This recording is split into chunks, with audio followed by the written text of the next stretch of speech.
This video is brought to you by Captivating History. Mexico is a land of mystery and magic. Without influence from other societies, the ancient people of Mexico developed a system of writing, advanced mathematics, astronomy, and calendars. They constructed great cities out of stone, soaring temples, and well-built roads. They also practiced human sacrifice to appease their gods. From prehistory until the invasion of Spaniards from Europe upended their way of life, Mexico's cultures flourished. Contrary to popular belief, the ancient Mayans did not die out. Mayan blood still courses through the veins of modern Mexico, a country that, despite its modern-day problems, still clings proudly to its amazing heritage. More than likely, the ancient people who settled in what is now Mexico were descended from the people who walked across the Bering Land Bridge to populate the Western Hemisphere. The Olmecs, who established a civilization in southern Mexico, were contemporaries of ancient Asia's Babylonians. Archaeologists know little about the Olmecs and their way of life. What we do know comes from sources written about them long after the culture had died out, and what researchers have been able to glean from the giant head statues they left behind. Hidden from view for centuries in the dense jungle, the Olmec heads are assumed to be likenesses of key Olmec leaders, but anthropologists have noticed that the faces have uniquely African features. Perhaps the Olmec people arrived in Mexico via a different route than previously thought. Some researchers have proposed that the ancient Olmecs migrated across the ocean from sub-Saharan Africa. Many of the greatest cities of ancient Mexico, including Teotihuacan, grew to prominence at about the same time as Jesus was spreading the word of Christianity across the Middle East. Established in 300 BCE, Teotihuacan's builders remain unknown. Some historians point to the Olmecs, while others believe the Toltecs were responsible, but the timing is off. What is known is that the great city was in ruins when other rising cultures, the Mayans, the Mixtec, the Aztec, and the Zapotec, claimed the city and its magnificent temples and buildings as their own. Regardless of its origins, Teotihuacan was a city for commerce and worship for the various groups who made it their home. Its central location was allowed for goods, communications, and troops to be easily sent to outlying areas. It was also a center for culture. The arts flourished there, as did architecture. Every home in Teotihuacan had a built-in drainage system and courtyards. Some had multiple levels. While the great cities of Mexico rose and fell over centuries, and thanks to famine, drought, war, and disease, populations ebbed and flowed, and the region's entire indigenous culture was on the cusp of near-total annihilation from a threat they had no way of predicting: Europeans. On April 22, 1519, Good Friday for Christians, Hernán Cortés and the men of his expedition landed in Mexico, encountering indigenous people, tribes in constant conflict with the powers to be at Teotihuacan. Taking note of the Spaniards' weapons, the chieftains of these tribes sought to ally themselves with the newcomers, hoping to enlist them to help in their next siege of the great city and its leader, Montezuma. They had grown weary of life under Montezuma and fed the eager Spaniards information about caches of gold. Intrigued and hungry for gold, Cortés and his men set off for Teotihuacan. They were in awe of the great city when they first set their eyes on the place. With its monstrous pyramids, lush fields, and efficient canals, the city was much more advanced than the Europeans thought possible of the natives. There were also thousands of people living in the city, giving Cortés a true glimpse of the empire's size. Cortés had little time to admire the city. He, his men, and over 200,000 of their new allies attacked Teotihuacan with deadly force. Montezuma was killed. A drawing in an ancient codex depicts a defeated Montezuma with a rope around his neck being led out of the city by Cortés on horseback, as the people of Teotihuacan lay stabbed and the iconic buildings of the city burned. According to legend, the water of Lake Texcoco, the body of water on which the city was built, was red with the blood of the fallen. Mexico's colonial era began with the defeat of Teotihuacan by Cortés. In the 3 centuries that followed, the native people of Mexico were subjugated. Their ancestral way of life was stripped from them as they were forced to adopt European traditions. Their language, writing system, religion, and art were all suppressed to make way for the Spanish colonies. Along with introducing a new religion and new language, the Spaniards brought with them European disease, for which the native people had no natural immunities. By some estimates, when Cortes sacked Teotihuacan, over 20 million people were living in the region. A few centuries later, that number had dropped to 6 million. Miguel Hidalgo, a priest, rallied a small army to protest against Spain's political and economic control over the colony of New Spain. As the grassroots effort took hold, thoughts of independence were considered. Efforts to quell the rebellion by Spain were met with violence, but the seeds had been planted. Another priest, José María Morelos, took up the cause after Hidalgo. Morelos came from a military background and was more of a revolutionary than Hidalgo. When Morelos and a group of his supporters met to discuss a proclamation of independence, Morelos raised his glass and said, "Long live Spain, but a sister Spain, not one dominating America." Under the first Mexican flag, depicting an eagle on a cactus, Morelos led the Mexican War for Independence.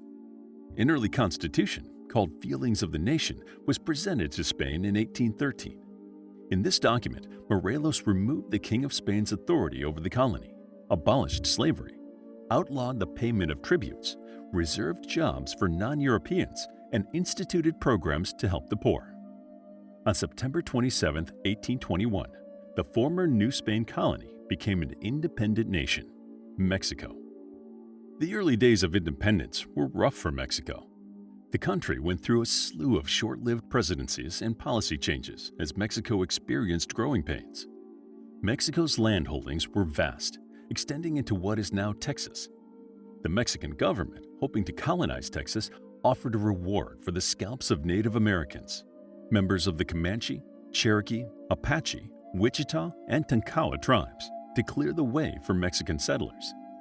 Besides competition from the indigenous people, the Mexican colonists had to compete with settlers from the United States who wanted to claim the territory for their own.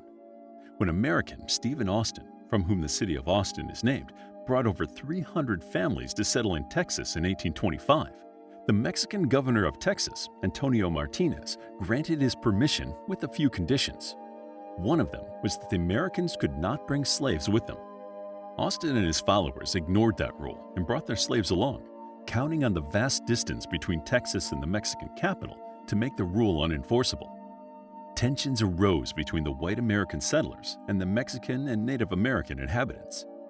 A few years later, when Mexican President Vicente Guerrero outlawed slavery in Texas and all of its territories, Austin's colony was in a panic. The group had grown to about 6,000 people, with an additional 2,000 black slaves used to work the fields.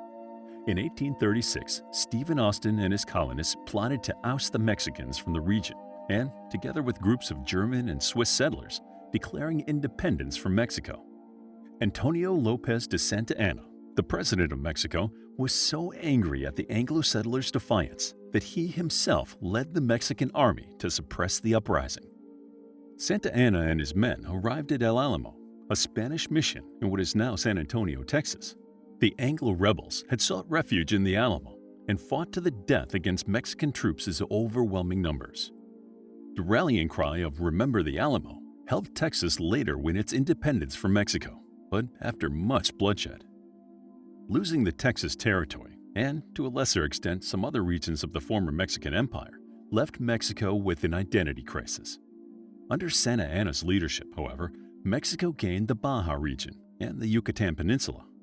More importantly, it gained a sense of national unity. He instilled pride in the shared heritage of Mexico's different regions, and even hosted a contest to pick the country's national anthem. Santa Anna, however, was not beloved by all of his people. Differences in political ideology led to clashes between conservative and liberal groups.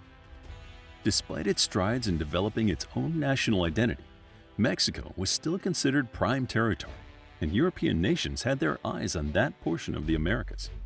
In 1862, the French attempted to seize Mexico for the second time. The Mexican army met the French army near Puebla City on May 5th of that year. The smaller, less equipped Mexican army defeated the French, and the victory was the shot in the arm that the Mexican people needed to boost their sagging morale. Even though the French beat the Mexicans in subsequent battles, The Battle of Puebla has been commemorated in the annual Cinco de Mayo celebration. Archduke Maximilian of Habsburg and his young bride, Princess Charlotte of Belgium, were selected to receive the Mexican Commission and serve as the monarch of Mexico. The Austrian-born Maximilian tentatively accepted the position. He was naturally concerned about how a European outsider would be received in Mexico. Still, he also strongly believed that Mexico needed strong guidance from a European power to guide its growth and development. With tensions between the conservative and liberal factions still high, Maximilian found himself on the outs. Charlotte returned to Europe to appeal to Napoleon for intervention, and while she was gone, Maximilian was arrested and sentenced to death by firing squad. Beginning in 1877, Porfirio Diaz, a hero of the Battle of Puebla, took the helm as Mexico's president. He served 7 terms as president, becoming the longest-serving president in Mexican history. Under his leadership, Mexico moved into the modern era. Trade, agriculture, industry, and commerce all improved. He encouraged science, technology, academics, and the arts. He commissioned building projects to give Mexico the infrastructure it needed, from highways and railways to bridges and seaports. Diaz kept foreign armies away from Mexico's borders and worked on establishing foreign relations with its allies. Despite these advances, Diaz's rule was also a controversial one. There were problems that arose among the different ethnic groups in Mexico, and Diaz was seen as a dictator.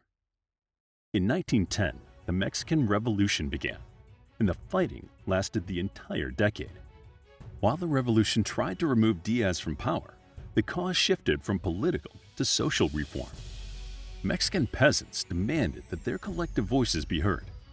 One of the key figures in the Mexican Revolution was Pancho Villa, a peasant from the Mexico's northern region, with charisma and leadership abilities. He helped to shake up Mexican politics and shine a spotlight on the plight of the working class. When the Mexican Revolution ended in 1920, it had toppled the elite class that had led Mexico for so long and helped the middle and lower classes become a political force in the country. During World War II, Mexico and the United States patched up their differences and began an alliance. The aftermath of World War II set the stage for Mexican workers' migration to the United States in search of farm laborer jobs, an escape from violence, and a better way of life. Initially, the U.S. begged Mexico to send workers to help fill a worker shortage in agriculture. However, the flow of workers across the Rio Grande River has not slowed.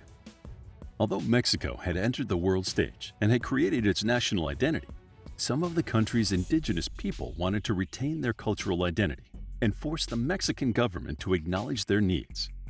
One such group claimed to be descendants of a 1910 peasant revolutionary, Emiliano Zapata, and they took their name from his.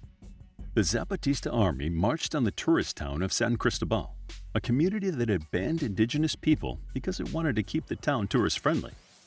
The Mexican government responded to the uprising by launching a propaganda war against the Zapatistas, and then by using military force. The result of the Zapatista uprising was that Mexico was, once again, forced to recognize its own diversity and differing cultural heritage. The people of Mexico are not as homogeneous as outsiders think, but those cultural differences make Mexico a land rich in history, ideas, and legacy.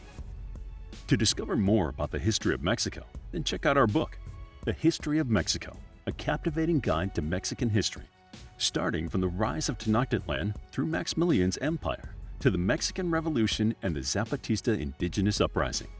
It's available as an ebook, paperback, and audiobook. Also, grab your free Mythology Bundle ebook for free while still available. All links are in the description. If you enjoyed the video, please hit the like button and subscribe for more videos like this.